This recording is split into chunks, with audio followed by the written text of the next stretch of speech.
We've got a 2011 Equinox that was towed into us for a no-start concern.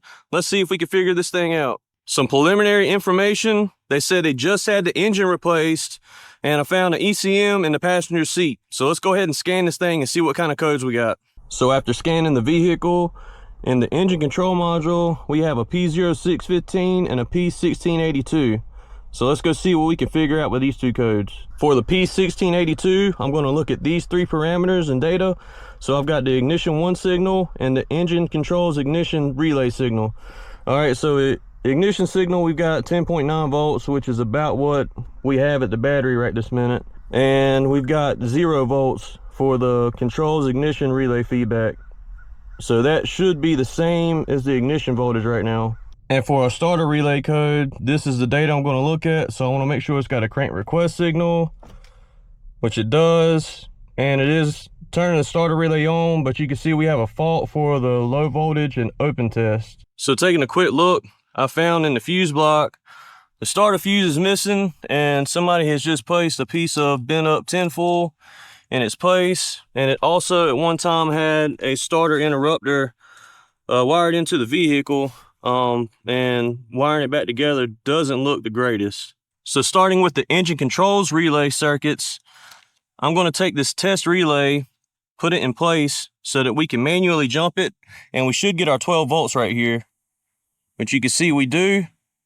So that lets us know that there's a problem with one of the circuits going to this relay. All right, so we have battery voltage on this circuit, which you can see right here. We have battery voltage on this circuit. This circuit is an output to our fuses and to the ECM eventually. And this circuit is the control circuit coming from the ECM. And we do not have any ground coming from the ECM to turn that relay on. So that's what we need to figure out. All right, so I've gone ahead and ohmed out our circuit between the fuse block and the ECM. And it is actually OL. So the wire is broken somewhere between here and here. So now that I've actually taken a little bit closer look, it actually looks like this fuse block may not be seated down right here in this area. The rest of it is, but right here it's not. So let's take this thing up and see if there's something that's preventing it from seating all the way, or see if we just need to push it down the rest of the way. All right, so I went ahead and took this fuse block up.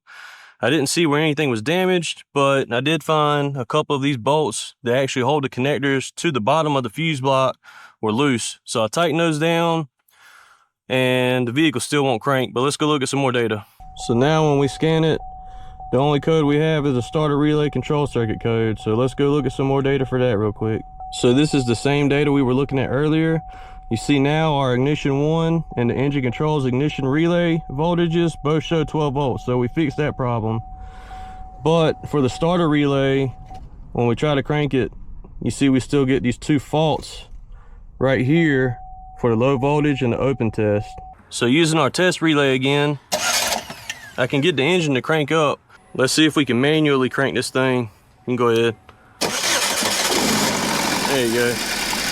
All right, so testing the circuits for the starter relay, we have battery voltage going to the output side of the relay, going to the starter.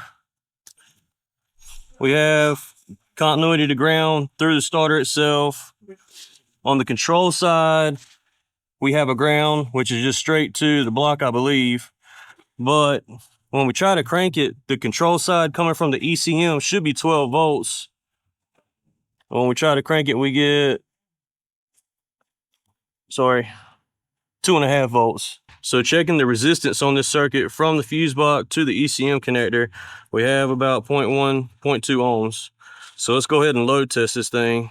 All right, so I've got this wire hooked straight to the ground. Got this one hooked up to my test light. Got my other side right here. We'll give it power. So there you go. Carries the load, the wire is good. Looks like this ECM has an issue. So if you remember from the beginning of the video, I said they had an ECM in the passenger seat.